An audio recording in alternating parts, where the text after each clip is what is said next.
पुरुष स्त्रियांच्या कोणत्या भागाकडे जादा आकर्षित होतात? स्त्री पुरुष शरीर हे त्यांच्या लिंग भेदाने ओळखले जाते. लहानपणी लघवीचा भाग सोडला तर बाकी शरीर सारखेच असते. दोघांचाही कमरेखालचा भाग झाकला तर लिंग भेद नाहीसा होतो. कित्येक हिंदी चित्रपटात मुलींनी लहान मुलांचे रोल केलेले आहेत.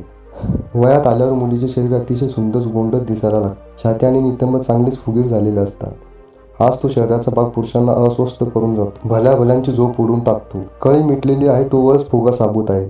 ती उमगली की फुग्याचा थायथाट सुरू होऊन आयुष्य कुर्बान करून मोकळा होतो. माणूस सुद्धा याच अवस्थेतून जात असतो. सावरला तो सावरला, नाही तर संसार सागरात डुबला. एखादी युवती ललना सौंदर्यवती समोरून आली तर चेहऱ्यावर नजर जाते न जाते तोच तिच्या पदराआड लपलेला हापूस आंबे घायाळ करून जातात. अजून खाली उतरून ओटी पोटाचा भाग जर दिसला तर संपूर्ण खोलीचा अंदाज यायला लागतो. तेवढ्यातच ती आपल्याला पाठमोरी झालेली असते. सिचकच वळून बघणार नाही. शोरूम बघितल्यावर गोडाऊन बघायची इच्छा होणारच नाही. असा माणूस विरळच असेल. लयबद्ध नाचणारे ते नितंब तर छातीचा ठोका चुकल्याशिवाय राहणार नाही. पुढून बघताना चोरून बघायला लागते. पण आता तसे नाही. मनसोक्त आनंदानुभव डोळ्याचे पारणे फेडल्याशिवाय कोण गप्प बसणार आहे? सध्या बाजारात आंब्याचं सीझन आहे, पण सर्वांना ते परवडत नाही. पण सुगंध गोड वासाचा घमघमाट सुटलेला असतो.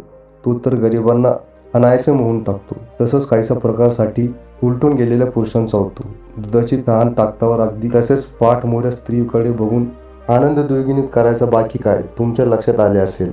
धन्यवाद.